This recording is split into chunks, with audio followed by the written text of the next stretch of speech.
भाव से आप गाते हैं, आप नृत्य करते हैं, पर वो सनातन गोस्वामी ऐसे ही नहीं मिल गए उनको मदन मोहन जी। वहां रूप गोस्वामी को, रूप सुधा को, रूप गोस्वामी को श्री गोविंद देव जी ऐसे ही नहीं मिल गए।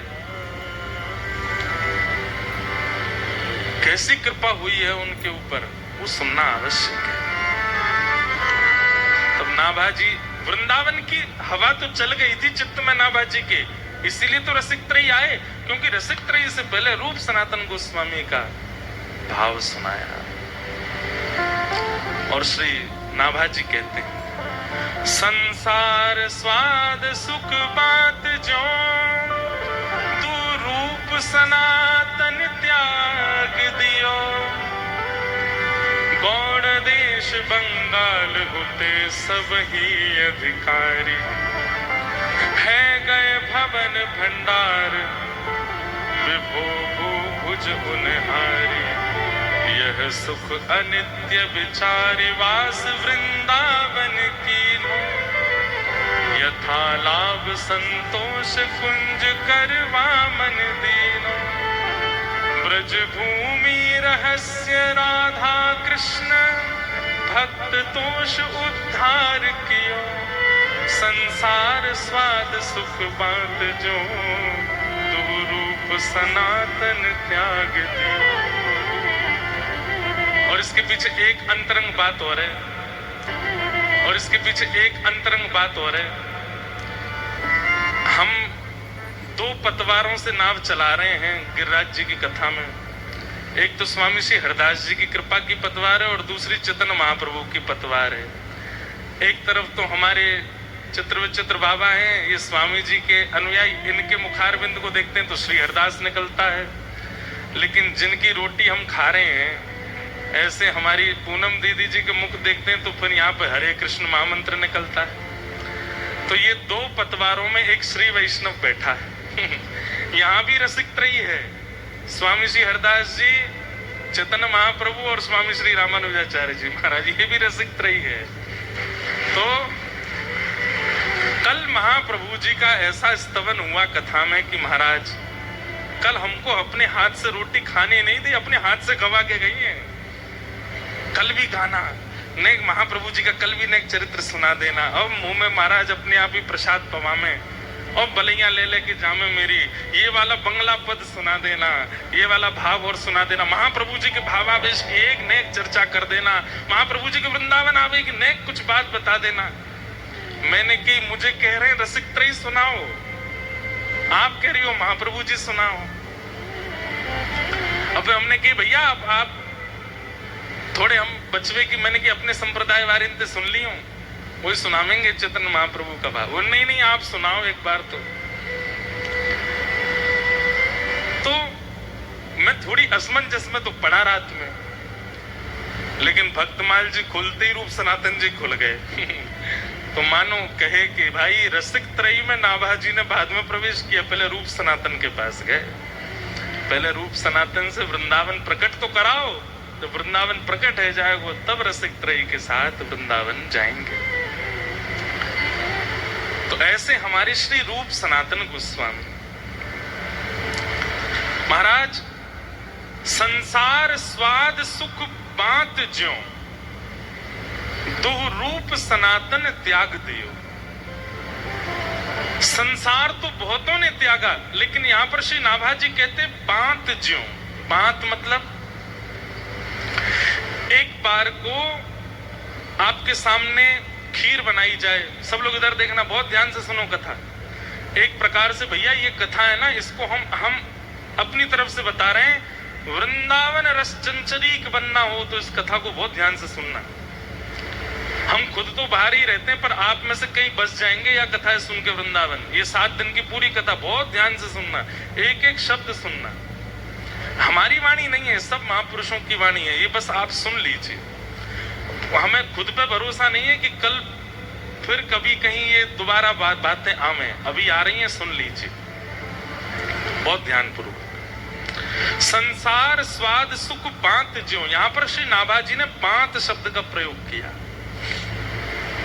आपके सामने खीर बनाई गई, अधौटा दूध की खीर बनाई गई, बढ़िया बासमती चावल प्रयोग किए गए, वहां में केसर डाली गई, कश्मीर से ला करके खांड डाली गई, गुड़ डालो आदि आदि, बहुत सुंदर बना दी, पर एक बूंद विष डाल दिया, आप खाओगे? लेकिन आप हमें ये बात बताइए, जब वो खीर बन रही थी उसके बनने की प्रक्रिया देख के मुंह में पानी तो आ रहा था, लेकिन एक बूंद विष डलते ही चाहे जितना पानी आया हो नहीं पाओगे। लेकिन विषैली वस्तु भी कई बार सुंदर दिखती हैं, विषैली वस्तु के प्रति भी आकर्षण होता है, विषैली वस्तु के प्रति भी हमारा मन चला जाता है। लेकिन इस संसार में एक वस्तु ऐसी है जिसका उद्गम हमसे ही होता है और हमारा ही मन नहीं होता उसको देखने का, और वो होता है हमारा खुद का वमन। अपनी खाई हुई वस्तु ही गर्भ में जाके जब पुनः मुख से बाहर आ जाए वमन के रूप में, व्यक्ति स्वयं नहीं देखता उसको, जबकि वो खुद से ही प्रकट हुई है। एक बार को विषैली वस्तु स्वादिष्ट लग जाएगी, लेकिन अपने स्वयं का उत्पन्न वमन अच्छा नहीं लगता। अरे कोई और वमन कर रहा हो तो हमारा जी मचल जाता है। वमन इतनी घृणित वस्तु है। यहां पर नाभाजी कहते हैं, रूप सनातन गोस्वामी ने संसार का कैसे त्याग किया? बोले जैसे वमन का त्याग होता है। इतनी घृणा हो गई संसार के प्रति।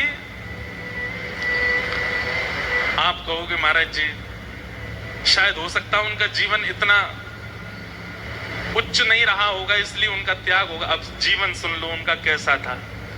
बोले गौड़ देश बंगाल हुते सब ही अधिकारी। बोले बंगाल का एक राजा था हुसैन शाह, केवल नाम का राजा था, राज तो पूरे बंगाल पर ये दोनों ही करते थे। क्या स्वर्ण की कमी, क्या रत्नों की कमी, क्या घोड़ों की कमी, एक राजा के समान सारी संपत्ति थी इनके पास में, किसी चीज की कोई कमी नहीं थी। कि भाई ऐसा होता है ना कि कमी ग्रस्त हो गए हों तो सब छोड़ छाड़ के आ गए हों, नहीं, कोई कमी नहीं थी। इनका पूर्व देह का नाम जो था वो अमर और संतोष। श्री रूप गोस्वामी जी का नाम था संतोष और श्री सनातन गोस्वामी जी का नाम था अमर, पूर्व देह का नाम। ये नाम तो फिर महाप्रभु जी ने रखा है इनका, रूप गोस्वामी और सनातन गोस्वामी। ब्राह्मण कुल में जन्मे थे, किसी चीज की कोई कमी नहीं। श्री नाभाजी वर्णन करते हैं और श्री सब रसिक जन ऐसा भाव बताते हैं कि उस समय में 22 लाख सोने की मोहर ये गिनी गई, इसलिए इनका पता है, बाकी और क्या क्या था उनका तो पता ही नहीं है। 22 लाख सोने की मोहर रूप सनातन गोस्वामी जी के पास थी। यह सुख अनित्य विचार वास वृंदावन कीनो। उस सर्वगुण संपन्न स्थिति में एक बात तो मन में आती है कि भाई भगवत भाव दो लोगों के चित्त में विशेष रूप से प्रकट होता है। एक तो अत्यंत संपत्ति जिसको मिल गई हो, और एक जो सब चीजों से बिल्कुल विमुख हो गया हो। या तो विषयों का भोग अति मात्रा में कर लिया हो या विषय का स्पर्श ही नहीं किया हो। इन दो के चित्त में निष्काम भक्ति उत्पन्न होती है। मध्यस्थ वालों को ज्यादा यत्न करना पड़ता है निकलने के लिए। हम आप सब मध्यस्थ वाले हैं, इसलिए हमको यत्न ज्यादा करना पड़ता, क्योंकि हमने भोग भी देख रखे हैं और वैराग्य त्याग भी देखते हैं, इसलिए हमको थोड़ा परिश्रम ज्यादा है। पर दो प्रकार के लोग, या तो अति भोग जिन्होंने किया हो या स्पर्श ही ना किया हो भोग वस्तु का, इनमें निष्काम प्रेम का उद्दीपन सहजता से हो जाता है। रूप सनातन गोस्वामी, अमर और संतोष, ये दोनों बंगाल में हुसैन शाह नाम के राजा के यहाँ पर, एक भैया तो प्रधानमंत्री थे और एक भैया सेक्रेटरी थे, पर्सनल सेक्रेटरी। पूरा धन धान्य उन्हीं के अंतर्गत रहता था। लेकिन पता नहीं क्यों इतनी संपत्ति होने के बाद भी, इतना सब कुछ प्राप्त हो जाने के बाद भी, इनके चित्त में संतोष नहीं होता था, संतुष्टि नहीं होती थी। और तब ये ढूंढते रहते थे कि हम क्या करें जिससे हमारे चित्त को संतोष हो। तब इनको विद्यावाचस्पति नाम के गुरु प्राप्त हुए और उन्होंने इनको ठाकुर जी का जितना उनको पता था उतना ज्ञान, सेवा का, नाम जप का थोड़ा बहुत बताया। लेकिन बंधुओं, कई बार ऐसा होता है कि व्यक्ति अगर खुद आस्वादन नहीं करता और दूसरे को उपदेश देता है तो दूसरे के चित्त में वो भाव व्यवस्थित नहीं हो पाता। हमारी बात ध्यान से सुनिएगा। वैसे तो वक्ताओं के लिए बात है, अगर आपने स्वयं आस्वादन नहीं किया किसी भाव का और आप मंच से बोल रहे हो तो श्रोताओं के चित्त में वो व्यवस्थित नहीं हो पाएगा। तो विद्यावाचस्पति ने जो भक्ति मार्ग इनको बताया था उससे नाम जप तो करते थे, उससे सेवा तो करते थे, पर स्थिति इतनी तीव्र नहीं हो रही थी।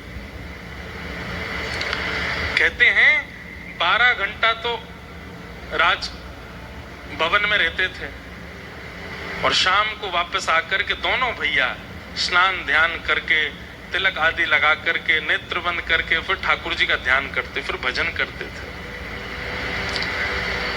लेकिन मन में संतोष उत्पन्न नहीं हो रहा था।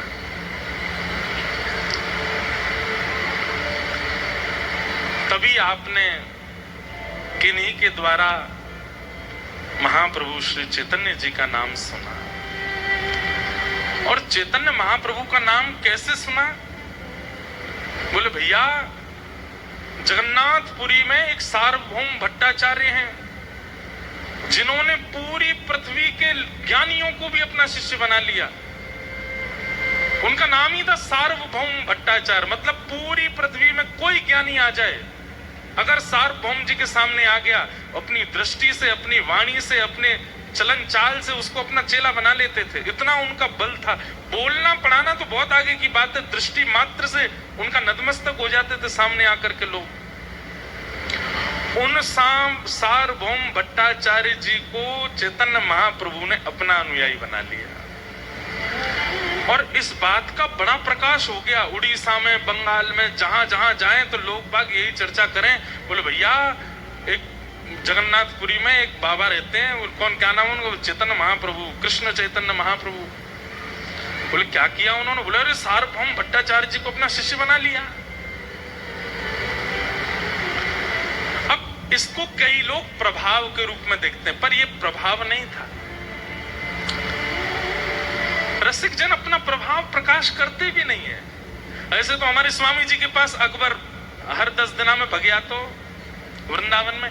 अरे हमने तो ऐसा भी सुना है कि अकबर ने जब स्वामी जी का रूप देखा, स्वामी श्री हरदास जी का, तो अकबर के चित्त में इतनी विरक्ति आ गई कि उसके मन में आया कि मैं सब बादशाह पना छोड़ छाड़ करके निधिवन राज में एक कुंज मुझे मिल जाए, मैं यहीं रहूं, इनको 24 घंटा देखा करूं, भजन नहीं करूंगा, नाम जप आदि तो बात की बात है, केवल स्वामी जी को देखने के लिए रहूं मैं।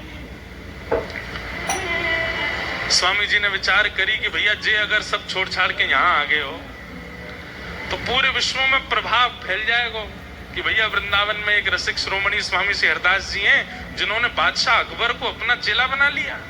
और फिर यहाँ के प्रभाव के कारण दुनिया यहाँ भीड़ लगावेगी और वृंदावन में इतनी भीड़ रह जाएगी, अयोग्य लोग भी आकर के वृंदावन के रस में भंग करेंगे।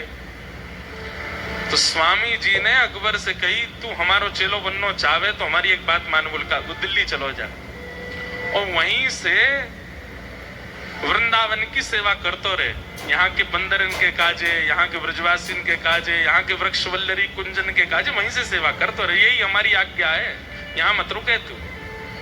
तब अकबर बोला मैं आपको देखे बिना नहीं रह सकता। तब किसी ने कही, बोले आप पे तो बड़े बड़े चित्रकार हैं, चित्र बनवा लो स्वामी जी का। तब सबसे पहला चित्र अकबर ने बनवाया।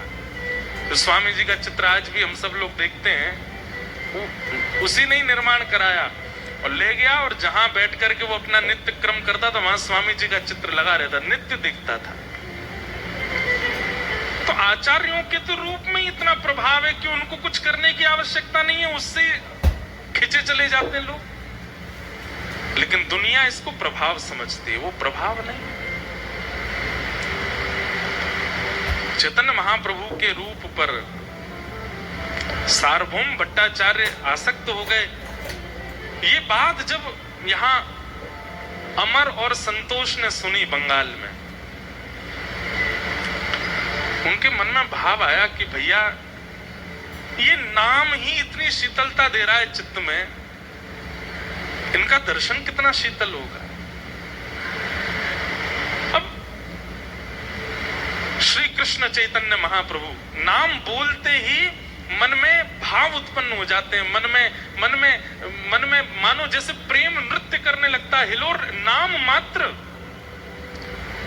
स्वामी श्री हरदास जी महाराज नाम लेते ही चित्त में निधिवन राज का दर्शन होने लगता है। वृंदावन कुंज बिहारी आ जाते हैं, वृंदावन की तलहटी आ जाती है, सुंदर सुंदर निकुंज वन आ जाते हैं। श्री हितरवंश महाप्रभु नाम लेते ही श्री राधा वल्लभ जी सहरा पहने हुए खड़े हैं, थाड़ी अपने आप चित्त में आ जाते हैं। आज भी इतने भयावह हैं, कलिकाल में भी आचार्यों का नाम इतना काम कर रहा है। उस काल में जब वे थे क्या प्रभाव होता होगा। रूप सनातन गोस्वामी आपस में बात करने लगे, अमर और संतोष जरा दोबारा बोलियो तो नाम। बोले कृष्ण चैतन्य महाप्रभु। आहा कितना शीतल लगता है, कितना अच्छा लगता है भैया। ये नाम कितना मधुर है, ये नाम इतना मधुर है तो इनका दर्शन कितना मधुर होगा, इनकी वाणी कितनी अच्छी होगी। जब इनके सामने हम बैठेंगे और ये बोलेंगे उस समय क्या होगा हमारा।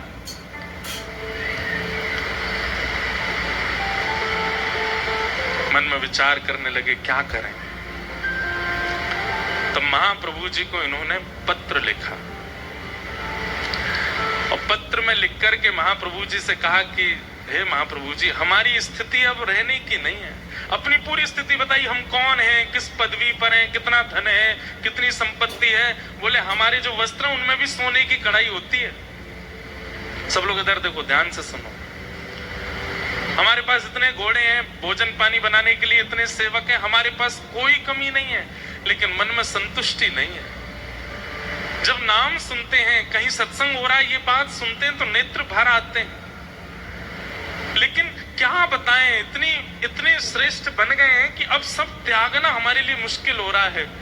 लेकिन मन में आपका नाम जब से आया तब से मन में भाव आ रहा है कि यदि आप आज्ञा कर दोगे तो सब छोड़ के चले जाएंगे। महाप्रभु जी को पत्र लिखा, आप आज्ञा कर दीजिए, हम क्या करें, घर छोड़ दें। आप कह देंगे छोड़ दो, उसके बाद देखेंगे नहीं। मतलब त्याग की अनंत स्थिति आ गई है चित्त में, बस आज्ञा चाहते हैं। महाप्रभु जी ने जब पत्र पढ़ा जगन्नाथपुरी में, पत्र में प्रयोग हुए शब्दों से ही महाप्रभु जी पहचान गए कि अभी ये त्याग के योग्य नहीं हुए। इनका त्याग तब सार्थक होगा जब इनको मैं मिलूंगा। मैं बिना मिले अगर कह दूं कि सब छोड़ के चले जाओ तो इनके त्याग से कल्याण नहीं होगा। इनका तो हो जाएगा, पर इनसे हमें बहुतों का कल्याण करवाना है, वो नहीं हो पाएगा। वही वाली बात जो आज कथा के प्रारंभ में कही कि एक तो होता है फल का स्वयं टूट के गिर जाना और एक होता है किसी के द्वारा तोड़ना। महाप्रभु जी ने पत्र में कहा अभी प्रतीक्षा करो और तुम्हें छोड़ने की आवश्यकता नहीं, मैं आऊंगा और मैं आकर के तुमसे मिलकर के तुम्हारा घर छुड़वाऊंगा, तुम्हारी सारी जो स्थिति है उसका त्याग करवाऊंगा, तब तक और प्रतीक्षा करो। रूप गोस्वामी पाद को जैसे ही पत्र मिला वो तो नाचने लगे, आनंद निमग्न हो गए। महाप्रभु जी आएंगे, हमसे मिलने आएंगे, हम पर कृपा करने आएंगे। तब महाप्रभु जी वृंदावन गए।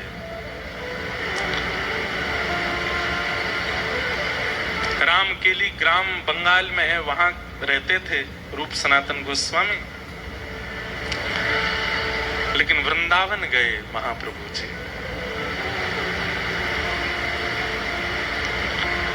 और श्री वृंदावन में इमली तला दर्शन किया है। सेवा कुंज के पास में इमली तला है। कहते हैं कि वो वृक्ष स्वयं हमारे प्रिया प्रियतम ने एक साथ द्वापर युग में ही लगायो।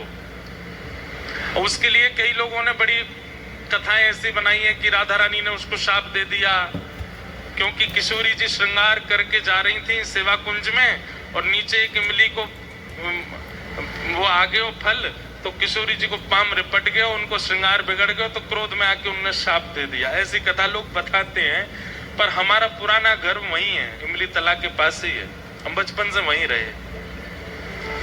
ऐसा भाव बना दिया हो योगी तो ठीक है, लेकिन भाई हमारी किशोरी जी को गुस्सा ना आवे, और गुस्सा आवे तो शाप दे दें, वो भी इतनी सी बात पे, ऐसा है ना सके। तो वो इमली तला, जैसे ही महाप्रभु जी वहां पहुंचे, बैठ गए वृक्ष। तब वृंदावन प्रकट नहीं हुआ था, वृंदावन सघन वन था, वृंदावन में अभी रास्ते भी नहीं बने हैं। वृंदावन केवल दो पहचान थी वृंदावन की, एक श्री यमुना जी, दूसरे गिरिराज जी। इनके बीच में जो समाहित है वो वृंदावन है। उस समय महाप्रभु जी वृंदावन आए और यमुना के तट चलते चलते चलते चलते चलते जैसे ही सुगंधी आई रज की, समझ गए महाप्रभु जी यही है वो वृंदावन।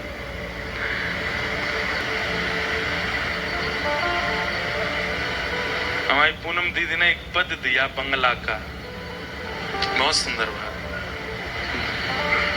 अब सेम तो नहीं गवेगा, लेकिन करते हैं प्रयास। मानो महाप्रभु जी, एक बात बताएं आपको, महाप्रभु जी को इमली तालाब पे बैठे बैठे रात्रि की चंद्रमा निशा जैसी हुई तो रास का अनुभव हुआ।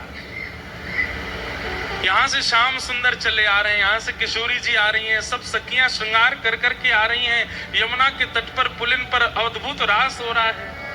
और उस रास में स्वयं महाप्रभु जी भावावेश में प्रविष्ट होकर के नृत्य कर रहे हैं ठाकुर जी के साथ। वे तो राधा भाव में निमग्न हो जाते थे, स्वयं को किशोरी जी भाव में। उन्होंने प्रार्थना की थी कि राधा भाव विरह भाव मेरे चित्त में आवे।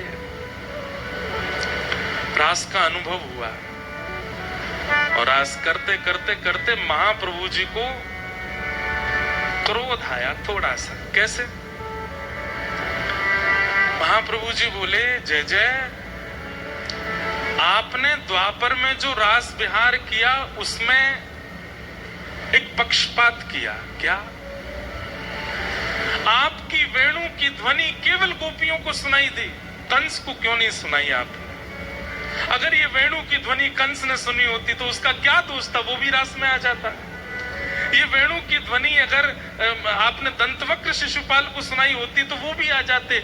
महाप्रभु जी इतने दयावंत हृदय के, उनके मन में आया कि द्वापर युग में वजी वंशी कदम्ब वृक्ष के नीचे वो वंशी कंस को क्यों नहीं सुनाई दी। ठाकुर जी ने पक्षपात किया। ठाकुर जी, आज पक्षपात नहीं होगा, इस कलिकाल में अगर आपने पक्षपात किया अनर्थ हो जाएगा। और तभी उस रास की भूमिका के मध्य में महाप्रभु जी ऊर्ध्वबाहु होकर के हरि नाम की वेणु बजाने लगे। और जहां जहां तक स्वर पहुंच जाए सबको सुनाऊंगा, किसी को अयोग्य नहीं मानूंगा, जो सामने आ जाएगा उसको ये नाम ध्वनि सुना करके सबको रास विहार में प्रवेश कराना है। अब पक्षपात नहीं होगा श्याम सुंदर, अब तो सबको योग्य बनाना है। और तब वृंदावन की खोज कर रहे हैं। केवल यमुना जी और गिरिराज जी ये दो संकेत हैं और कुछ भी नहीं दिख रहा है। सब विलुप्त हो चुका है। वृंदावन ने अपने आप को भीतर अंतरंग रूप से अपने आप को छुपा लिया है।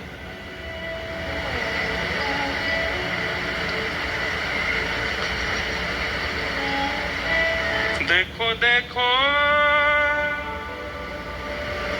बोलो बोलो गोपेश्वर,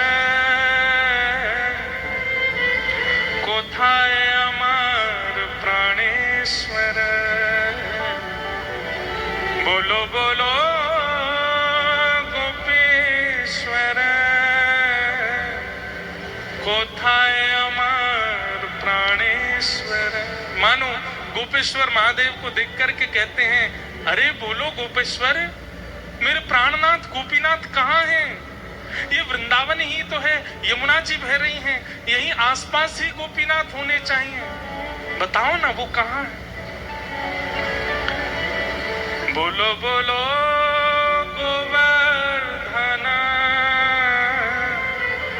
कोथाय अमर गिरिधारी।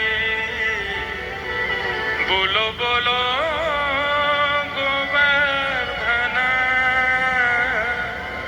कोथाय अमर गिरिधारी। हे गोवर्धननाथ, वो कहाँ है जो उर्ध्वबाहु होकर के एक भुजा को कटी पर धर के धारण करके ब्रज की रक्षा करने के लिए गिरिराज जी उठाए थे? वो कहाँ है? दिख क्यों नहीं रहे इस गिरिराज जी में? ढूंढ रहे हैं सब जगह जा जा करके, प्रकट हो वृंदावन। बोलो बोलो वंशी बट कोथाय अमर वंशीधारी। बोलो बोलो वंशी बट कोथाय अमर वंशीधारी। अरे वंशीवट, तुम वंशीवट हो। यहाँ ठाकुर जी वंशीनाद करते थे और गोपियों को घर में बैठे बैठे ही दर्शन होता था। कहाँ गए वो ठाकुर जी? अरे वंशीवट, तुझको तो पता होगा ना श्याम सुंदर कहाँ है? सब जगह ढूंढ रहे हैं, पूछ रहे हैं, श्याम सुंदर मिल जाए कहीं। बोलो बोलो वृंदावन कोथाय अमर वृंदा विपिन। बोलो बोलो वृंदावन कोथाय अमर वृंदा विपिन। बोलो बोलो ब्रज रज। जैसे गोपियों की स्थिति हुई है, जल से, थल से, वृक्षों से पूछती हैं, ऐसे चेतन महाप्रभु वृंदावन में सबसे पूछ रहे हैं। बोलो बोलो ब्रज रज कोथाय अमर गोपालन। बोलो बोलो गोपेश्वर कोथाय अमर प्राणेश्वर। तभी चंद्रमा की ओर दृष्टि गई है। अरे शरद चंद्रमा, तुम ही प्रकट हुए थे। तब शुकाचार्य जी कहते हैं, भगवान पिता रात्रि शरदोत्फुल्ल मल्लिका विक्षरंतुम मनश्चक्रे योग मायाम उपाश्रित। आज तुम प्रकट हुए हो, लेकिन ये वृंदावन सूना क्यों पड़ा है? बोलो बोलो शरद चंद्र कोथाय अमर राधा रमण। बोलो बोलो शरद चंद्र कोथाय अमर राधा रमण। ढूंढ रहे हैं कहाँ है वृंदावन। रोते हैं, बिलखते हैं, भावावेश में आ जाते हैं। अरे सामान्य ब्रजवासी जिसको पोखर तालाब समझते हैं, महाप्रभु जी कहते हैं निकलो बाहर, ये पोखर नहीं है, ये राधा कुंड है। ये किशोरी जी के द्वारा, किशोरी जी के मनोभाव के लिए श्री कृष्ण ने प्रकट किया था। ये राधा कुंड है। महाप्रभु जी स्नान करते हैं, राधा कुंड की रज लेकर के द्वादश तिलक करते हैं, वहीं नृत्य करने लग जाते हैं। अरे तब गिरिराज जी की परिक्रमा भी निर्मित नहीं थी। महाप्रभु जी भ्रमण करते हुए पूरी गिरिराज जी की परिक्रमा करते हैं। दिख जाता है कि ये गिरिराज जी हैं, यहाँ राधा कुंड है, यहाँ श्याम कुंड है, ये पूछरी के लौटा है, यहाँ ठाकुर जी की छठी उत्सव हुआ, ये जतीपुरा है।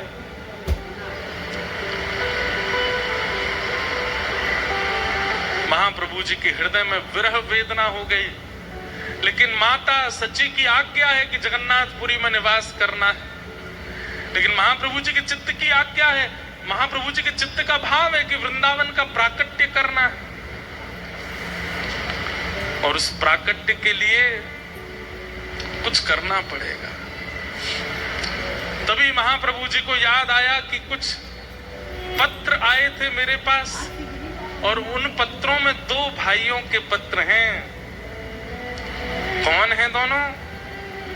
बोले एक का नाम अमर है, एक का नाम संतोष है, चलो वहीं चलते हैं। और श्रीधाम वृंदावन से महाप्रभु जी अपने समस्त भक्त मंडली के साथ निकल पड़े हैं। कहां? यहाँ रामकेली गांव जो कि बंगाल में है, और वहां महाप्रभु जी पहुंच गए।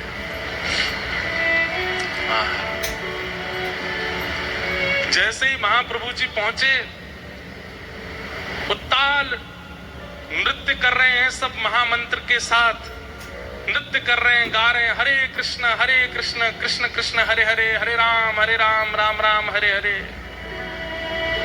और ये ध्वनि जैसे ही पहुंची है संतोष और अमर के कानों में, मानो जैसे गोपियां कृष्ण वंशी नाद सुनकर के दौड़ पड़ी थी अपने घरों से, ऐसे ही ये महामंत्र की ध्वनि सुन, इनको नहीं पता है कि महाप्रभु जी आ रहे हैं, लेकिन उस नाम ने मानो जैसे कान में क्लीम शब्द कह दिया हो, अरे रूप, अरे सनातन, जल्दी चलो, महाप्रभु जी आ गए, जिनकी तुम प्रतीक्षा कर रहे हो वो सामने आ गए हैं।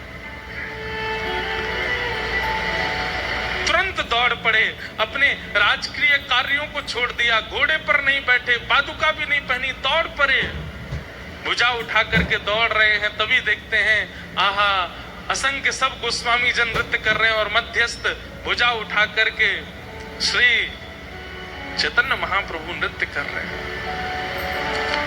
दोनों ने जाकर के दंडवत प्रणाम किया, नेत्रों से प्रेमाश्रु पुलकित हो गए, अश्रु प्रवाह होने लगा। महाप्रभु जी के चरणों में वंदन करके कहे, बोले प्रभु अब कृपा करो, अब अनुग्रह करो, अब नहीं रहना है, अब नहीं यहां बस सकते हम। महाप्रभु जी बोले, राम के लिए आने की और कोई योजना नहीं है, तुम्हारे लिए ही आए हैं हम, तुम दोनों को ही स्वीकार करने के लिए आए। अब सब छोड़ करके जाना है और श्री वृंदावन का प्राकट्य करना है।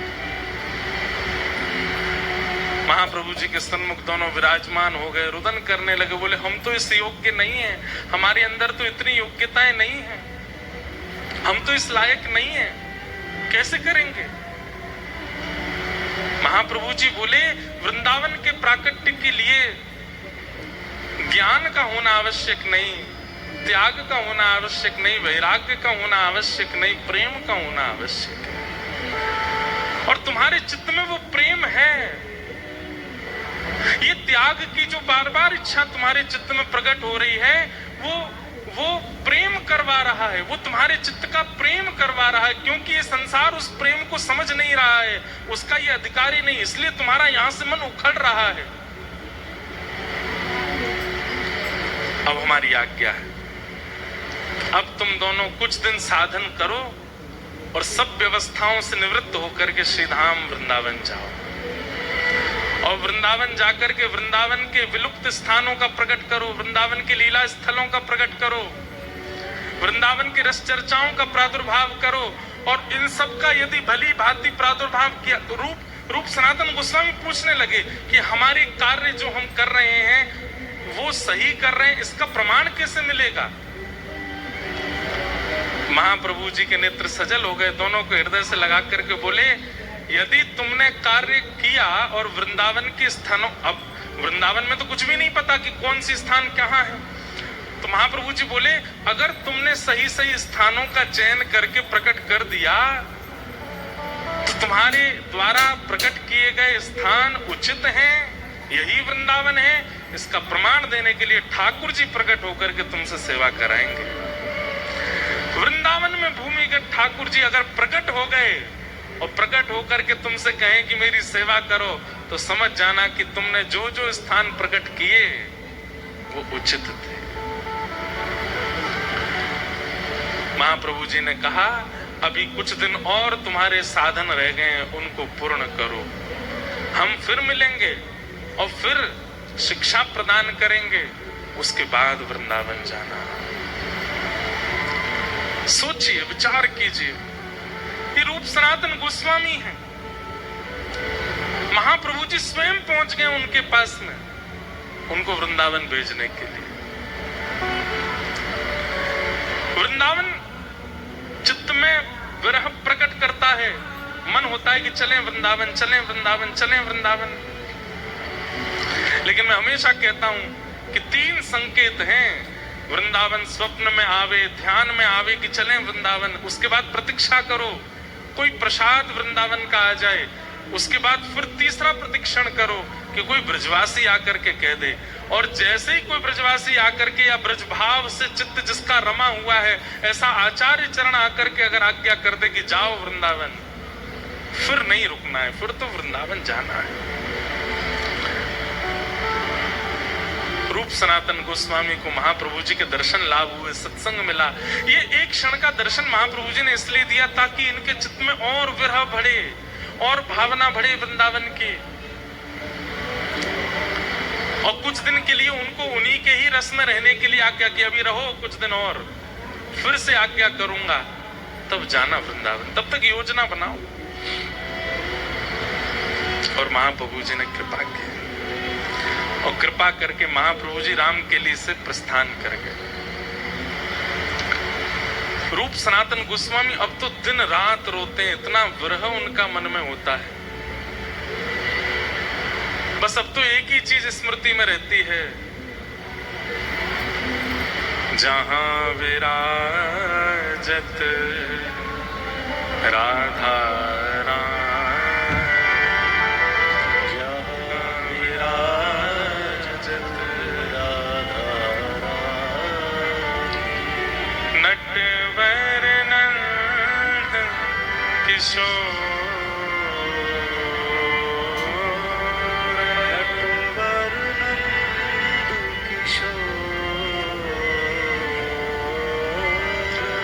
नटवर नंद किशोर, नटवर नंद किशोर, चलो मैं वृंदावन की, चलो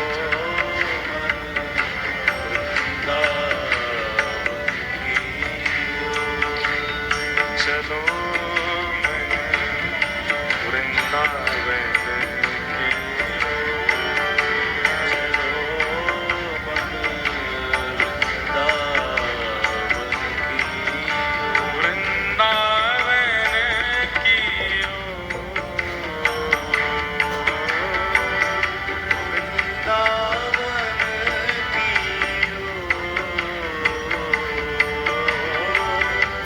वृंदावन की,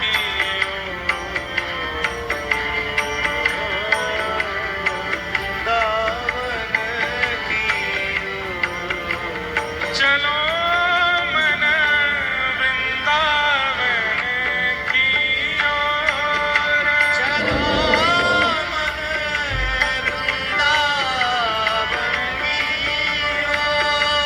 चलो मन वृंदावन की ओर, चलो मन वृंदावन की ओर, वृंदावन बिहारी लाल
भाव आता है, मन में एक प्रश्न आता है। महाप्रभु जी मिल गए, उसके बाद भी आज्ञा करके गए कि अभी रुको। इसका मतलब क्या है कि आचार्य अभी संतुष्ट नहीं हुए हैं त्याग से, और अब त्याग कैसे लगेगी?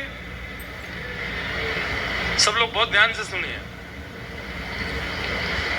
देखो कितना प्रयास करना पड़ता है तब वृंदावन मिलता है। हमको तो यूं ही मिल जाता है, हवाई जहाज की टिकट कराई 5000 की, पहुंच गए, ट्रेन करा ली राजधानी तो पहुंच गए, गाड़ी कर ली पहुंच गए। पर जिनके ठाकुरों के दर्शन करते हैं, गोविंद देव, गोपीनाथ, मदन मोहन, वृंदावन बिहारी लाल, वो ऐसे नहीं आए हैं।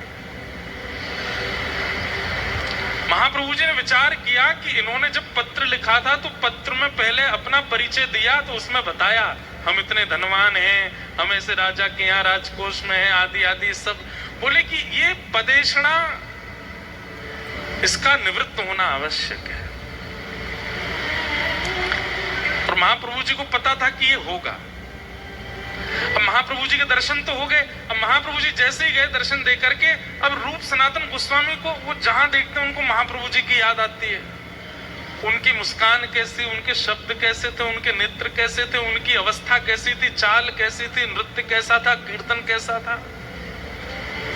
और वो निरंतर जो चिंतन बना, क्योंकि अभी तक और कुछ तो देखा नहीं, कभी वृंदावन गए नहीं, तो आचार्य का ही चिंतन करेंगे ना।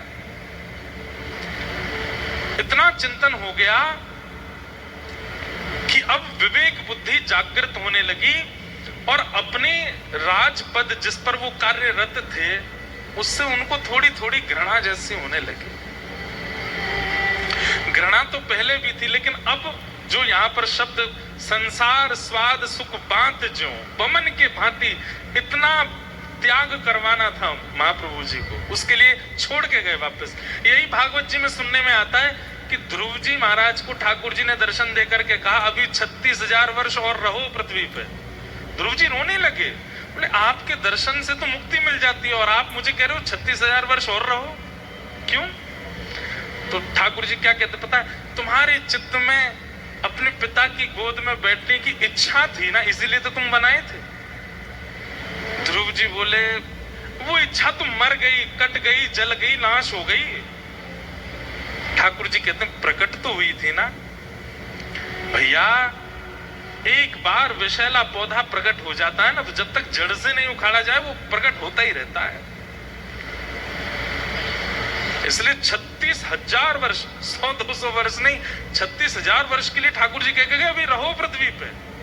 और 36,000 वर्ष में इतना भोगोगे, इतना विषय भोगोगे कि तुम इससे बिल्कुल ऊब जाओगे, तब तुम्हें मेरी प्राप्ति होगी। ध्रुव जी महाराज 36,000 वर्ष के लिए राजा बने।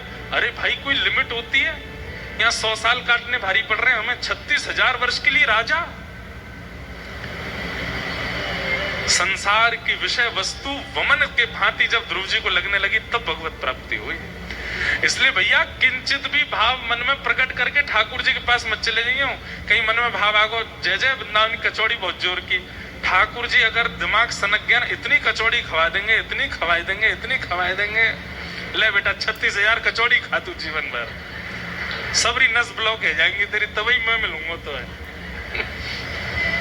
तो विषय वस्तु अगर देने पर ठाकुर जी आ गए तो वो इतनी मात्रा में देते हैं कि आप पागल हो जाओगे। इसलिए विषय कभी नहीं मांगना है, क्योंकि भैया ये टेढ़ो ठाकुर कहीं सनक को दिमाग और दे दियो तो हम कहते हैं हमारे ठाकुर जी को गणित नहीं आती है, हमारे ठाकुर जी को मैथमेटिक्स नहीं आती, ये नाप तोल के नहीं देते हैं, जितना है पूरा दे देंगे ले जा। वो आप सहन नहीं कर पाओ। अति सर्वत्र वर्जय। रूप सनातन गोस्वामी के साथ वही हुआ। महाप्रभु जी के दर्शन हो गए और दर्शन देने के बाद महाप्रभु जी चले गए, बोले अभी रहो। अब क्या हुआ,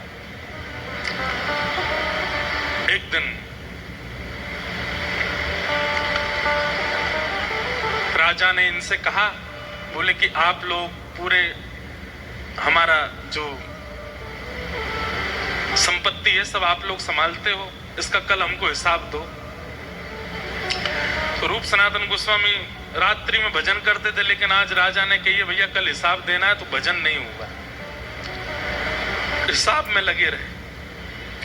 अब उस हिसाब में कुछ ऊपर नीचे हो रहा था, तो उसके लिए इतनी चिंता में बैठे थे, कैसे हो कैसे हो कैसे हो। तो सनातन जी को बहुत जोर की प्यास लगी, तो एक सेवक को बुलाया, सुनो इधर आओ, शरबत बना के लाओ बढ़िया वाला। इसलिए महाप्रभु जी ने अभी आज्ञा नहीं की वृंदावन जाने की। क्यों? अभी भी कहीं ना कहीं थोड़ी तो राज इतना भोगा है, थोड़ा तो है अभी इनके चित्त में। जब तक निकलेगा नहीं तब तक नहीं जाएंगे ये वृंदावन। तो अपने एक सेवक को कहा शरबत बना के लाओ, प्यास लगी है। खुद हिसाब लिख रहे थे दोनों भैया बैठ के।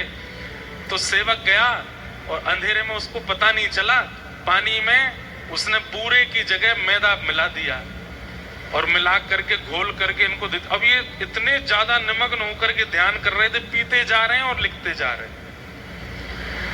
प्रातः काल का समय हुआ तो सेवक ने रसोई में जाके देखा, तो उसको पता चल गया कि भाई मैदा मिल गया पानी में।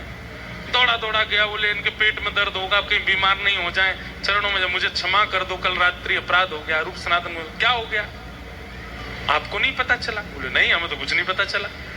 रात्रि में शरबत कैसा था?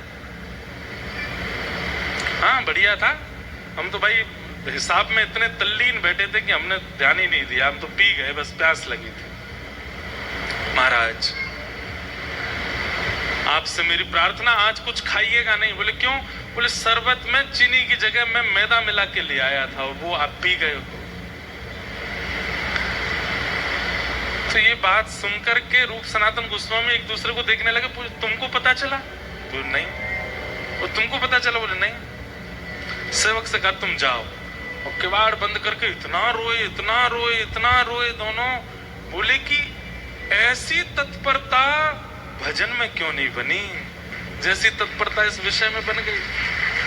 अरे इतने कार्य में व्यस्त थे कि मैदा पी गए हम, इसीलिए महाप्रभु जी हमको छोड़ करके गए, लेकर के नहीं गए। क्योंकि अभी तत्परता हमारी संसार में, अभी भी हमारे हिसाब में राजा कहीं डांटे ना, कहीं ये चिंता थी हमारे चित्त में, इसलिए हम इतने तल्लीन होकर के कर रहे थे कि मैदा पी गए। अरे भजन में तो चेंटी काटने लगती है तो हम उसको हटाने लगते हैं। भजन में तो मच्छर आ जाता है तो सेवकों से कहते हैं यहाँ पे मच्छरदानी लगा दो। भजन में अगर आसन चुभने लगता है तो उसको व्यवस्थित कर। वहां ऐसी तल्लीनता क्यों नहीं आई हम में? अरे भैया, इसलिए महाप्रभु जी छोड़ के गए हम।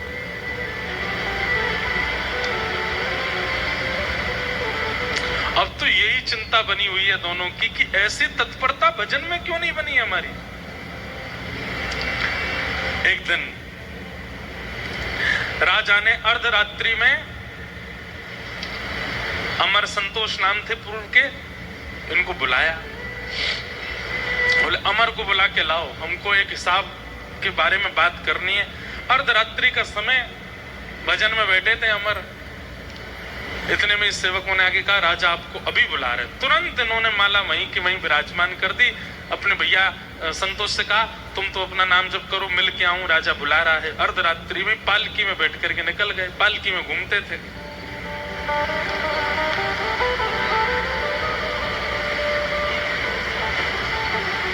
जैसे ही निकले वर्षा हो रही थी, पानी भरा था, लेकिन ये तो महाराज हैं, तो पालकी में बैठ के जा रहे हैं, बेचारे कहार वर्षा में भीगते चप चप करते लेके जा रहे हैं इनको। इतने में ही एक घर पड़ा और उस घर के सामने से जैसी पालकी निकली तो पैरों की आवाज जल पे चलने की हो रही थी। तो भीतर सोए आदमी ने अपनी पत्नी से कहा अरे द्वार खोल, कहीं अपने रिश्तेदार तो नहीं आए। पत्नी बोली नहीं नहीं रिश्तेदार नहीं। बोले पैरों की आवाज तो आ रही है। तो पत्नी बोली कुत्ता होगा, कुत्ता घूम रहा होगा बाहर। अरे देख तो ले, कहीं कुत्ता नहीं हुआ तो। बोले नहीं तो चोर होगा, रात में कहीं चोरी करने जा रहा होगा। अरे एक बार देख तो ले। बोले और ज्यादा से ज्यादा क्या होगा, कोई राजा का दूत होगा। ये बात अमर ने पालकी में बैठे बैठे सुन ली। बोले इन तीन के अलावा कोई नहीं हो सकता इतनी रात में बारिश में, या तो कुत्ता होगा या चोर होगा, कोई राजा का दूत होगा। बोले मतलब हमारी तुलना कुत्ते और चोर के बीच में है। हम जिस अपनी गरिमा महिमा को कहीं ना कहीं कुछ समझ बैठे हैं, और इतनी वर्षा में भी कहारों को लगा करके पालकी में बैठ के जा रहे हैं, वहां ये सामान्य से घर के लोग हमको चोर और कुत्तों के बीच में तोल रहे हैं। राजा से मिलने तो गए लेकिन मन नहीं लगा, वही चीज दिमाग में चलती रही। लौट करके वापस आए और संतोष के पास जाके, भैया हम लोग कुत्ते के समान हैं। अरे एक जगह ऐसी बात हो गई, कुत्ता है या तो चोर है या राजा का कोई दूत है। बोले मैं तब से चिंता में हूं कि हम जीवन भर जिसका मान यश प्रतिष्ठा का भाव रखते रहे चित्त में, वहां हमको चोर और कुत्तों के बीच में गिन लिया गया। संतोष यानी कि रूप गोस्वामी तो बोले, भैया सही तो कहा, कुत्ता भी तो ऐसा ही होता है। उसको चाहे झूठा मिल जाए, चाहे कूटा मिल जाए, चाहे कैसा भी मिल जाए, वो भोजन के लिए किसी के भी द्वार पर चला जाता है। राजदूत भी तो यही करता है, और चोर भी तो यही करता है। वो ये नहीं विचार करता कौन छोटा कौन बड़ा, कौन धनवान कौन निर्धन, कौन के घर में कैसी परिस्थिति, सबके घर से चोरी कर लेता है। हम लोग भी तो वही करते हैं। राजदूत हैं, कर लेने के लिए जाते हैं, कुछ विचार नहीं करते, सबसे कर लेते हैं। उसी समय अमर सनातन गोस्वामी उन्होंने कहा अब नहीं, बस अब हो गया। इसीलिए महाप्रभु जी हमको छोड़ करके चले गए, स्वीकार नहीं किया। मैं रुकता हूं, ये परिवार सब इतना विस्तृत कर दिया है, सबको व्यवस्थित करता हूं, तू अभी निकल, इसी वक्त निकल जा, अब नहीं रहना यहाँ पर। अब जीवन का उद्देश्य जो महाप्रभु जी कह के गए वृंदावन जाना है, उनसे आज्ञा ले तू जा करके, अब नहीं रहना भैया, अब हो गया बस। तुझे डर तो नहीं, तुझे भय तो नहीं कि राजा कुछ कहेगा? बोले मुझे बिल्कुल भय नहीं है। तुझे इस बात का भय तो नहीं पीछे से संपत्ति का कहो? बोले बिल्कुल नहीं। बोले अब तरीका, अब बिल्कुल सही समय, अभी निकल। और उसी समय संतोष निकल गए घर से। ये दो ठोकरें चाहते थे महाप्रभु जी के इनको लगे, उसके बाद ये पूर्ण त्याग होगा। फिर ये पूछेंगे नहीं पत्र भेज करके कि जाएंगे नहीं, ये चले ही जाएंगे। ये भी पूछ रहे हैं कि जाएं कि नहीं जाएं। निकल गए और संतोष ने पूछा, कहीं से पता लगाया कहां है महाप्रभु जी, तो पता चला प्रयागराज में। वृंदावन से जा रहे हैं पुरी की ओर, पहुंच गए प्रयागराज और वहीं त्रिवेणी संगम पर महाप्रभु जी मिल गए। और आज संतोष को संतोष नहीं कहा है, महाप्रभु जी देखते, अरे मेरा रूप आ गया, आओ तो। नाम सुनते ही कान खड़े हो गए, आपने मुझे क्या संबोधित किया? बोले जो तुम वास्तव में हो वो संबोधित किया। तुम श्री प्रिया जी की रूप मंजरी हो। पहले मुझे संतोष दिखा था, आज मुझे रूप दिखा है, आओ। तुरंत निमग्न हो गए, चरणों में जाके बेहोश हो गए रूप गोस्वामी। हृदय से लगा लिया महाप्रभु जी ने। भैया ये आचार्य चरणों की सोच कैसी होती है, हम कहां कब समझेंगे उनके भाव को। वो डांट भी रहे ना तो उसमें कोई हित सोचा होगा हमारे लिए। वो छोड़ भी रहे ना, वो लताड़ भी रहे ना, वो कभी मार भी रहे ना, तो समझो कि कुछ सोच रहे हैं हमारे लिए अच्छा, इसलिए कर रहे हैं ऐसा। आजकल की गुरु परंपरा तो विलग है, हमारे अनुसार गुरु जी व्यवहार करो हमारे साथ। अब रूप बन करके आए, हृदय से लगाया और बैठाया और शिक्षा प्रदान की। और महाप्रभु जी ने कहा जाओ, अब वृंदावन जाओ और उसकी चिंता मत करना, अमर भी आएगा, वो भी पहुंचेगा, तब तक तुम पहुंचो वृंदावन।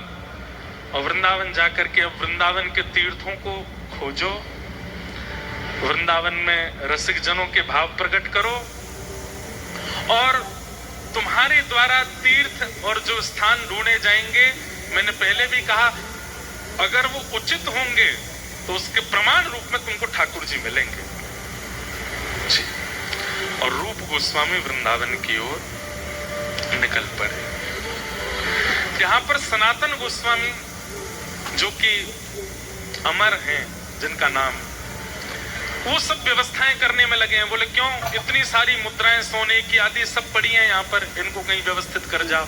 कुछ अपने पूर्व आश्रम के परिवारों को दे दिए, कुछ किन्हीं लोगों में बांट दिए, कुछ कहीं लगा दिए, किसी के थे उसको दे दिए, सब जगह सब खत्म करके जाएं। कहीं वृंदावन जाके भी चिंता ना बनी रहे, इतनी प्रॉपर्टी है, इतना महल है, इतने पैसा धरे हैं वहां पे, क्या हो रहा होगा। अगर छोड़ के जाए तो चिंता बनेगी, इसलिए सबको लगा जाओ। और सबको सब जगह लगा दिया। बस अब प्रतीक्षा कर रहे थे कि उत्कंठा चित्त में ऐसी आवे कि बस भागूं वृंदावन की ओर, तब निकलूंगा। यहाँ राजा ने देखा इतने दिन हो गए ये अमर और संतोष आते नहीं है। एक दिन राजा ने घर पर जाकर के देखा तो पूछवाते थे, तो ये कभी कहते हम बीमार हैं, कभी कहते कोई घर में पूजा चल रही है, कभी कहते कोई पधार गया है, सूतक लगे हैं, कोई आदि आदि। आज राजा ही आ गया, हुसैन शाही आ गया। और आकर के उसने जब देखा तो देखा यहाँ तो कीर्तन चल रहा है और यहाँ अमर बैठ करके बढ़िया नाम जप कर रहे हैं, नेत्रों से आंसू बह रहे हैं। बोले ये सब क्या किया तुमने? वहां पूरा राजकीय हमारा शासन इतने खतरे में, तुम यहाँ बैठ कर ये नाम जप कर रहे हो, कीर्तन कर रहे हो और बहाना बना देते हो बीमार हो। असली बात क्या है? हम तुम्हारा वेतन बढ़ा दें कि तुमको कुछ दे दें, क्यों नहीं आते हो राजभवन में? अमर के आंखों से आंसू आ गए। बोले अब नहीं होगा हमसे, हम सच बताएं तो हम लायक नहीं है। भैया एक बात कह दूं, बुरी लगेगी, अटपटी लगेगी, लेकिन वृंदावन रस जाके चित्त में आ जावे ना, वो संसार के लिए नालायक हो जाता है, वो किसी लायक नहीं रहे, फिर संसार के किसी काम का है नहीं वो। हमारे श्री हरिराम व्यास जी वृंदावन आए, उनका पूरा परिवार ओरछा से ढूंढते ढूंढते वृंदावन आ गया और ढूंढ रहे हैं कहां हरिराम व्यास जी, इनसे तो हमारा घर चलता है। हरिराम व्यास जी अपने परिवार के लोगों को यही बात कहते हैं, पद भी है कि भैया अब मैं तुम्हारे लायक नहीं हूं। वो हरिराम व्यास जो दिग्विजय करता था, जीत जीत करके धन लेकर के आता था, वो स्थिति मेरी नहीं है अब। वृंदावन के रूख हमारे माता पिता गुरु बंधु,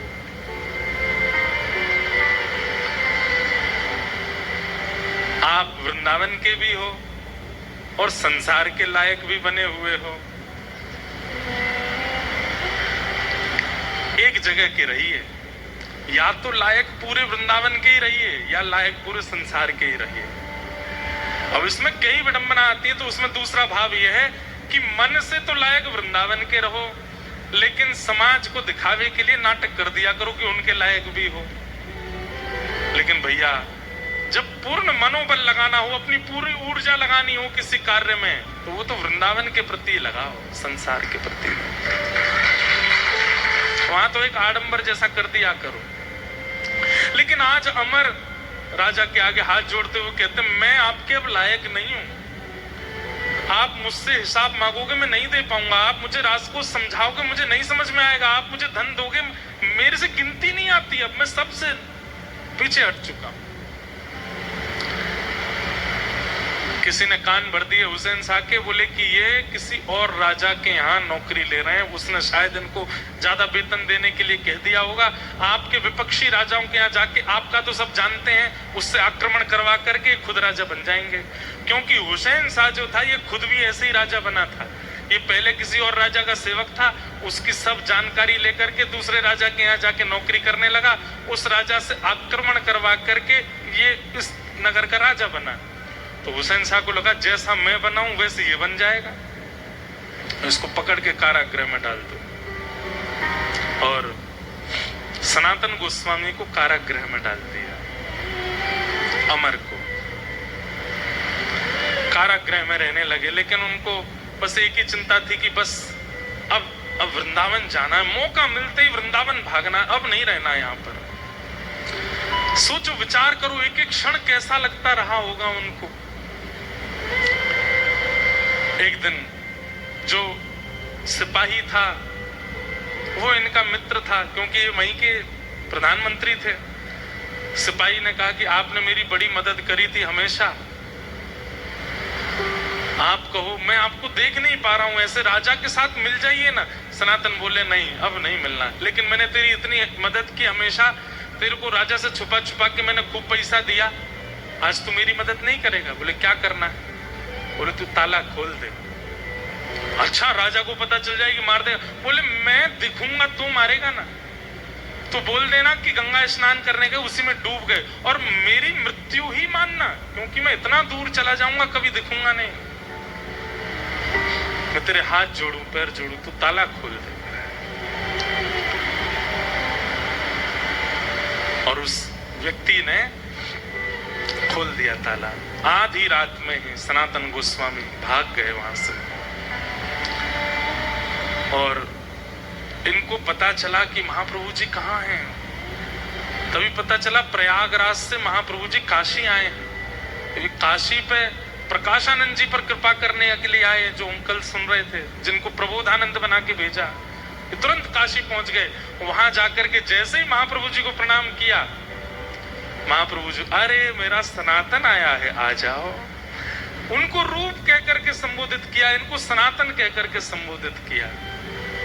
नेत्रों से अश्रुपात होने लगे। बोले आपने मेरा पूर्व नाम नहीं कहा। बोले वो तो मैं भूल गया, तेरा असली नाम तो सनातन है, तो हमारी श्री जी की मंजरी है। हृदय से लगा लिया। वहां रूप गोस्वामी को शिक्षा देकर के वृंदावन भेजा, अब यहाँ सनातन गोस्वामी को शिक्षा दी, और शिक्षा देकर के कहा अब जाओ वृंदावन। रूप पहले ही चला गया है, और मैंने और भी कुछ भावयुक्त लोगों को वृंदावन भेज दिया, वो सब तुम्हें मिलेंगे। वृंदावन जाओ। वृंदावन की ओर श्री सनातन गोस्वामी निकल गए। इनके मार्ग में भी 2-3 घटनाएं हुई, उसका भी बहुत सुंदर वर्णन करते हैं आचार्य चरण। इनके साथ एक इनका सेवक जा रहा था, उसने जीवन भर इनकी सेवा की, वो इनके पीछे पड़ गया, मैं भी वृंदावन चलूंगा। सनातन गोस्वामी बोले चलो तुम भी चलो। उसको ले गए वृंदावन, लेकिन ये विहंगम जंगलों में होके जा रहे थे। तभी एक सेठ ने इनको आधी रात में देख लिया, उसने रोक लिया। बोले अरे अरे अरे जय हो अतिथि देवो भव, मैं अतिथियों की बहुत सेवा करता हूँ, मेरे घर चलो, रात्रि निवास वहीं कर लो। सनातन गोस्वामी बोले ये आचार विचार से तो लग नहीं रहा कि ये अतिथियों की सेवा करता है, ये इतनी सेवा की याचना, हम पे तो कुछ है नहीं कि लूटने के लिए भी सोच रखा हो इसने, हमारे पास कुछ है तो है नहीं, ये कैसे लूटेगा। रात्रि में भोजन प्रसाद पाके जब कक्ष में लेटे तो इन्होंने अपने सेवक से पूछा, ए रे तेरे पास कोई धन तो नहीं है। उसने नहीं नहीं मेरे पास कुछ नहीं। बोले सही सही बता। बोले हाँ 8 सोने की मोहर पड़ी है मेरे पास।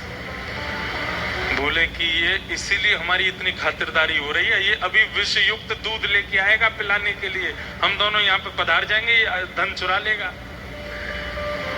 जैसे ही वो सेठ दूध लेके आया तो सनातन गोस्वामी बोले तुम इधर बैठो, ला निकाल 8 सोने की मोहर, ये धरो, आपके आम खा रहे हैं, सो रहे हैं, रह रहे हैं, इसकी आप दक्षिणा ले लो।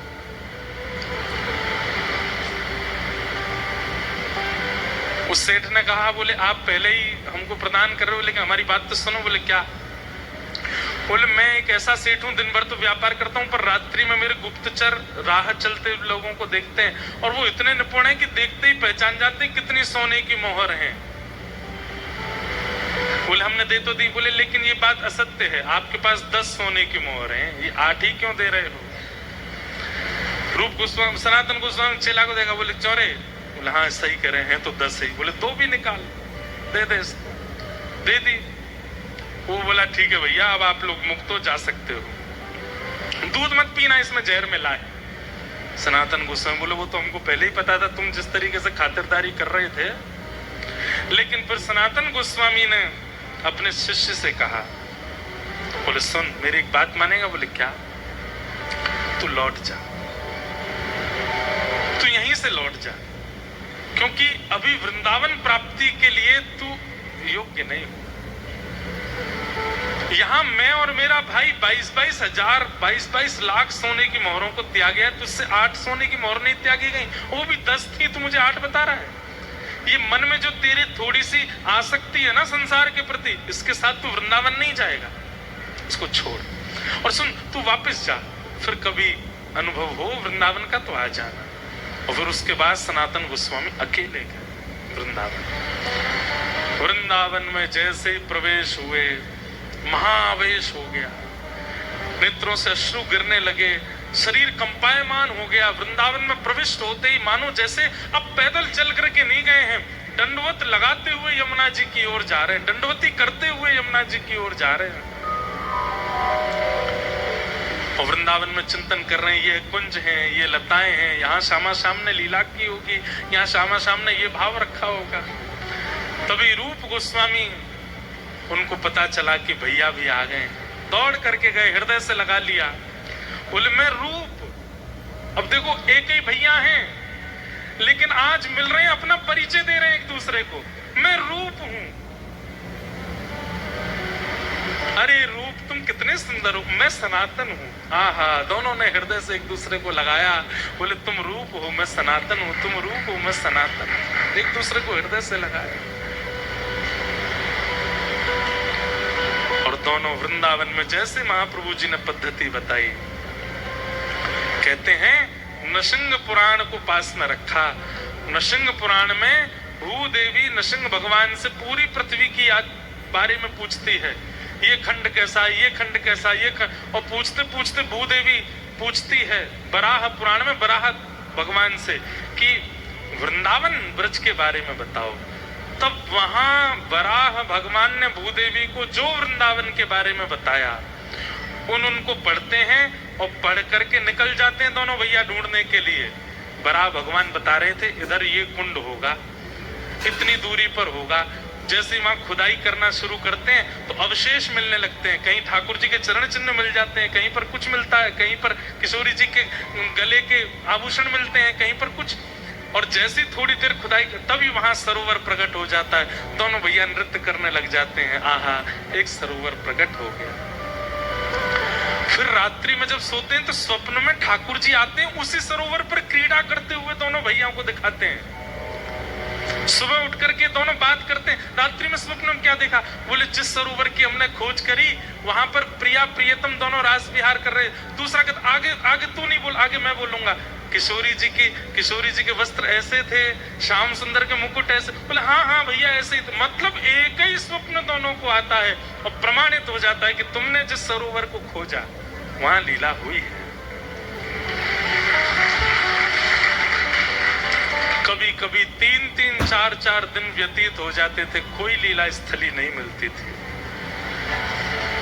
तब महाप्रभु जी ने आज्ञा की थी कि जब कोई लीला स्थली ना मिले तो फिर दोनों बैठ जाना और किशोरी जी का स्तवन करना, किशोरी जी का चिंतन करना, प्रिया जी को पुकारना, वो कृपा करके अनुग्रह करके शायद कोई संकेत दें, और थोड़ी देर चिंतन करने के बाद फिर खोजना, फिर कुछ मिलेगा।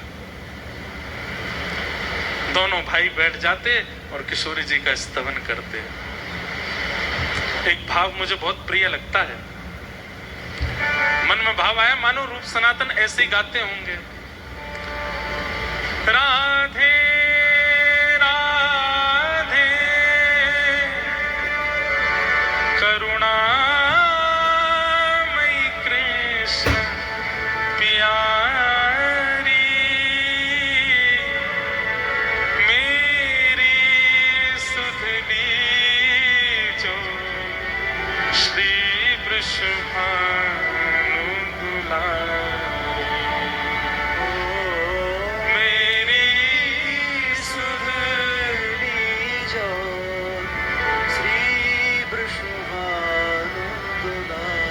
सुंदर भाव है ये। हमारी श्री जी के यहाँ गाते हैं सब, नित्य गाना चाहिए। सोचो वृंदावन में आकर के यहाँ रूप सनातन गोस्वामी किशोरी जी का स्तवन करते हैं, और जब स्तवन करते हैं उसके बाद उन्हें कोई लीला स्थली का दर्शन होता है। हे मनोहारिणी रासेश्वरी रस रूपा, हे मनोहारिणी रासेश्वरी रस रूपा, हे मनोहारिणी रासेश्वरी रस रूपा,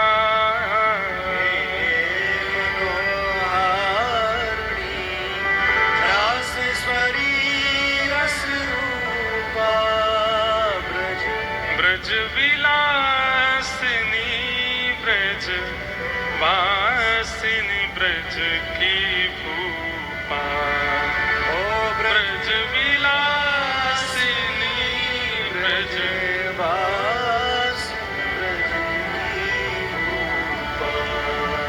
ललितादिक सहचरी सर्वज्ञ स्वरूपा, ललितादिक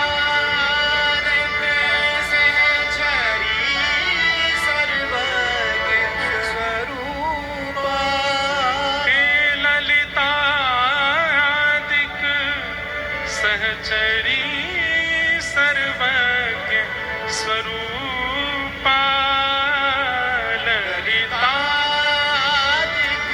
सहचरी सर्वज्ञ स्वरूपा, निज प्रणत वत्सला स्वामिनी परम अनुपा, निज प्रणत वत्सला स्वामी परम रूपा, हे गोपवंश मणि ब्रज बरसाने वारी, ब्रज गोपवंश मणि ब्रज बरसाने वारी, मेरी सुधली जो श्री वृषभानु दुलारी, ओ मेरी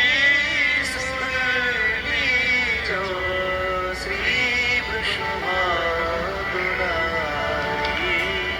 राधे राधे करुणामयी कृष्ण प्यारी, राधे राधे करुणामयी कृष्ण प्यारी, मेरी सुधली जो श्री वृषभानु दुलारी, ओ मेरी सुधली जो श्री वृषभानुलारी।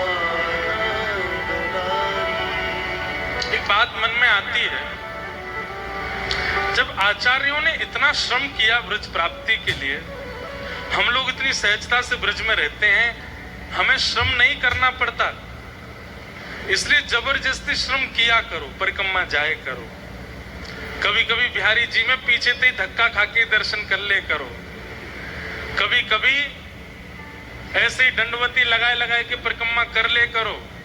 अरे क्योंकि हमने श्रम किया ही नहीं, ब्रज में आ गए सहज भाव से, तो जबरदस्ती श्रम कर लो या तन से श्रम करवाए लो। भैया ये बात मैं बहुत भली भांति जानना हूं कि मोते लेके पीछे तक ऐसा कोई भी ना है जाके चित्त में कोई विषय ना हो। सबके चित्त में है, हम सब विषय युक्त हैं, फिर भी वृंदावन में पड़े हैं। इन सब के भाव और इन सब कथाओं को सुनकर के कभी कभी घृणा होती है अपने ऊपर कि हम कहाँ हैं ब्रजवासी होने लायक, हम कहाँ हैं वृंदावनवासी होने के लायक। इसलिए भैया जबरदस्ती अपने शरीर से नेक नेक तप करवाते रहे करो।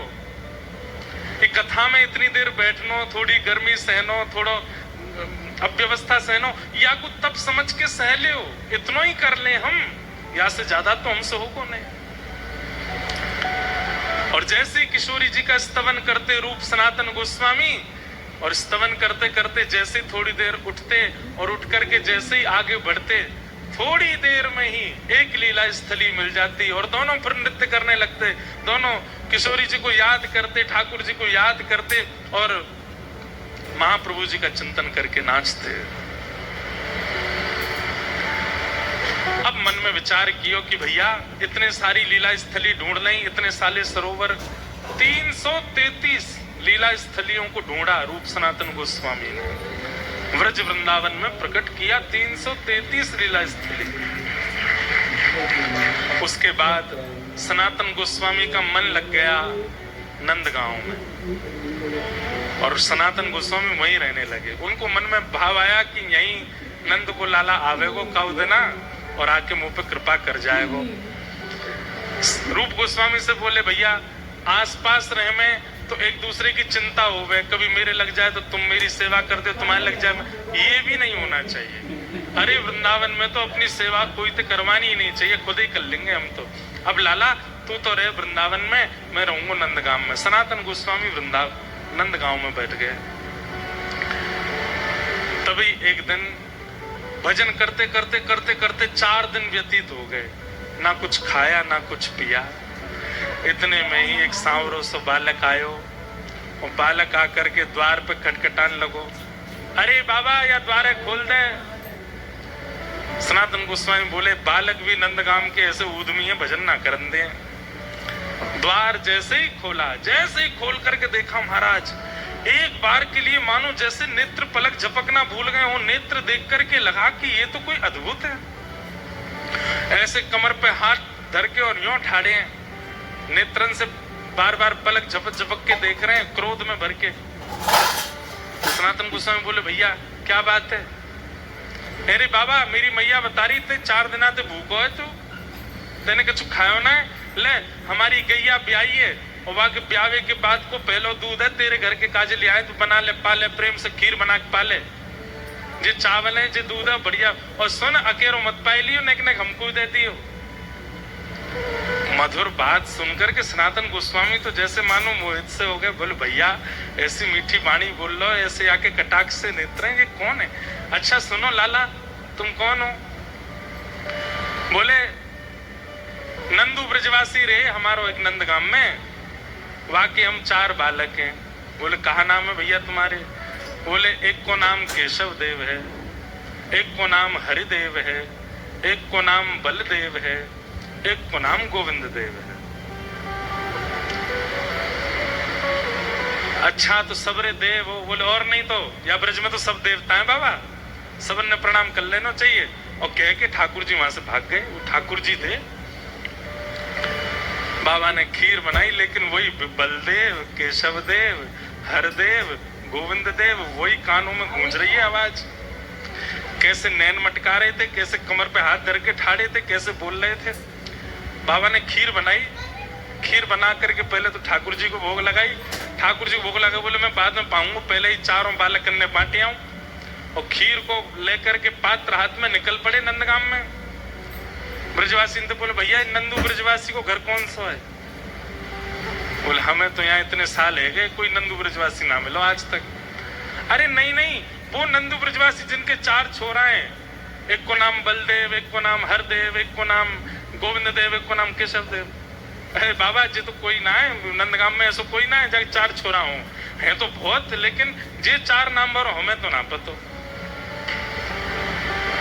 और बोले बाबा भी ब्रज है, यहाँ पे देव कह के तो कोई ना पुकारे। कोई को नाम हरदेव होगा तो हरदो हरदो कहते होंगे, कोई को नाम केशव केशव देव होगा तो केशु केशु कहते होंगे, यहाँ देव कह के तो कोई ना बुलावे। बोले नंदू तो नाम ठीक लग रहा, नंदू तो है सके, लेकिन यहाँ कोई ना है।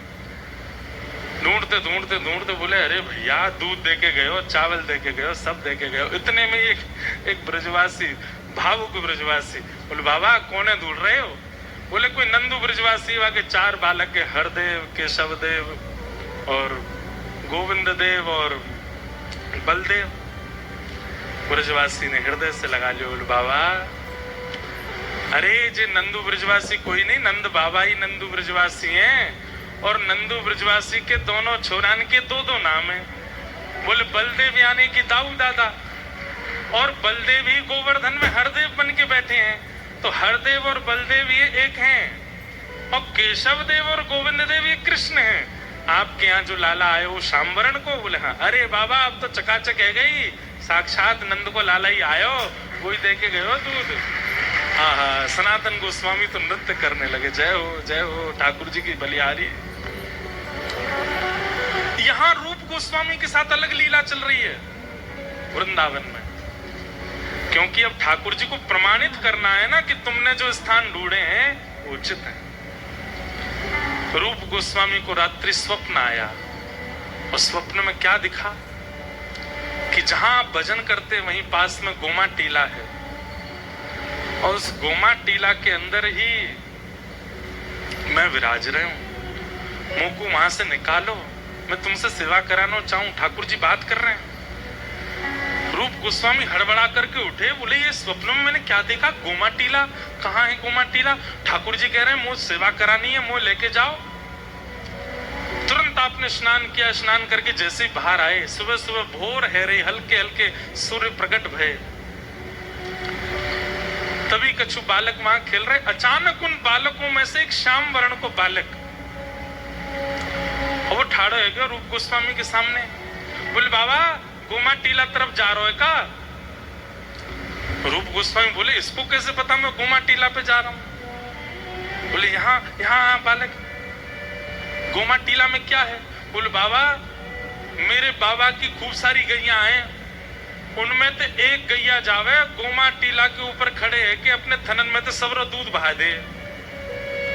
अभी भी हम गैया चरावे आए, एक गैया मई ठाड़ी है, सबरो दूध बहा रही है। रूप गोस्वामी दौड़े और गोमा टीला के पास जाकर के देखा तो एक गाय खड़ी है और उसके थनों से बिना प्रयास के ही दुग्ध प्रवाह हो रहा है। रूप गोस्वामी पहुंचे, जैसे ही जाकर नेत्रों से आंसू गिर रहे हैं, शरीर अपने वश में नहीं रहा है। तुरंत जाकर के दूध जहां गिरा था उस स्थान को जैसे ही हटाना प्रारंभ किया, तभी गोमा टीला के भीतर से प्यारे श्री गोविंद देव प्रभु प्रकट हो गए। बोलो गोविंद देव लाल की जय। सब सुख सागर रूप उजागर रहे वृंदावन धाम। रूप गोस्वामी प्रकट कियो जहां गोविंद रूप निधान। वृंदावन प्यारो वृंदावन, वृंदावन मेरो वृंदावन। और एक बात और, यहाँ रूप गोस्वामी को ठाकुर जी मिले हैं और वहां जगन्नाथपुरी में उर्दबाहु होकर के महाप्रभु जी नृत्य कर रहे हैं, बधाई बांट रहे हैं। तभी सब गोस्वामी जन आके कहते हैं, बोले महाप्रभु जी क्या भाव हुआ? आज मेरे रूप को प्राण प्यारे गोविंद मिल गए, आज मेरे रूप को गोविंद मिले। अरे बधाई बांटो, सब जगन्नाथपुरी के वैष्णवन में जाकर के बधाई लुटा दो, आज मेरे रूप। क्योंकि महाप्रभु जी चाहते हैं कि वृंदावन में वृंदावन का प्राकट्य हो और उस कार्य को रूप सनातन भली भांति कर रहे हैं।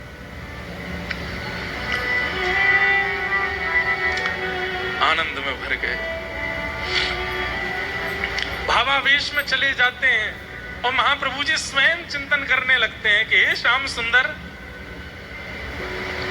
अब हमें भी मिल जाओ, हमारे अनुयायियों को प्राप्त हो रहे हो, हमें कैसे प्राप्त होगे?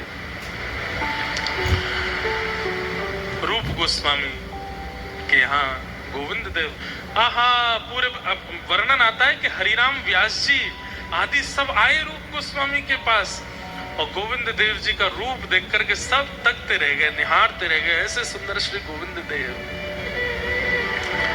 खबर पहुंची नंदगाम में सनातन गोस्वामी के पास, अरे सनातन जी आपके प्यारे दुलारे छोटे भैया रूप गोस्वामी के यहाँ ठाकुर जी प्रकट हुए।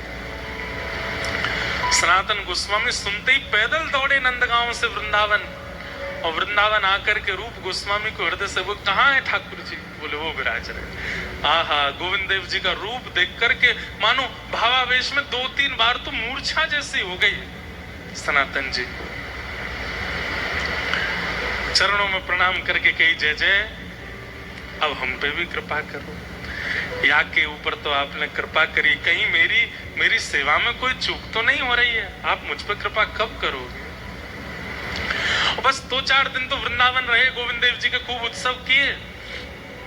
उत्सव करने के बाद जब वापस सनातन अपने कुटिया में गए,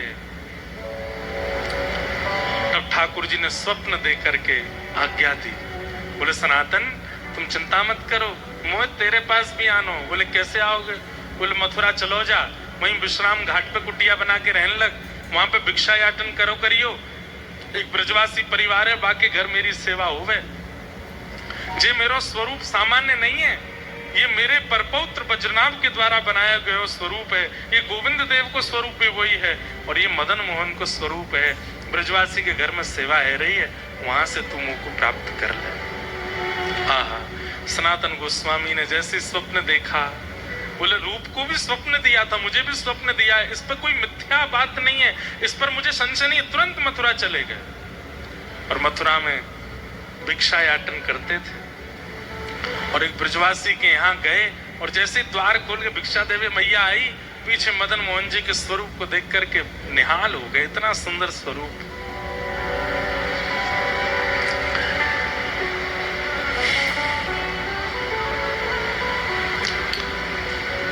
लेकिन ठाकुर जी से बोले अब आप ही, मैं मैया से कैसे कहूं कि मुझे मिल जाओ, आप ही कुछ कृपा करो। ठाकुर जी ने मैया को स्वप्न दे दिया, बोले मैया सेवा पूर्ण भई अब तेरी। बोले मैया बोली कहा भैया? बोले एक तो इतने साल की आपकी सेवा करी, पहली बार तो मेरे स्वप्न में आए और वह स्वप्न में आकर के भी ये बता रहे हो कि मेरी सेवा पूरी है गई। ठाकुर जी बोले मैया तू 7 दिन की मेहमान हो रहे। मैया बोली या तो बढ़िया, तो स्वप्न में आते ही नहीं, ये कैसे समाचार दे रहे हो आप? ठाकुर जी बोले मैया तू चली जाएगी तो तेरे बाद तेरा पूरा परिवार लड़ेगो, हम लेंगे सेवा, हम लेंगे सेवा। और भाव कोई में ना है, सब पैसा कमावे को मेरी सेवा लेंगे। एक बाबा तेरे यहाँ भिक्षा लेवे आवे, सनातन बाबा, बोले हाँ, वो मेरी सेवा करेगो। कल को जैसे भिक्षा लेवे आवे तो मोह वाकु प्रदान कर दियो। ठाकुर जी ने स्वप्न में आज्ञा दे दी। दूसरे दिन सनातन गोस्वामी जैसे, अब आप सोचो कितने, ठाकुर जी स्वप्न देकर के अपना पता बता रहे हैं, ठाकुर जी स्वप्न देकर के सेवा पधरवा रहे हैं। ये भक्ति की स्थिति है, इसे ही रास कहते हैं। आप ठाकुर जी को प्राप्त करना चाहो वो रस, पर ठाकुर जी आपको प्राप्त करना चाहे वो रास है, वो रास।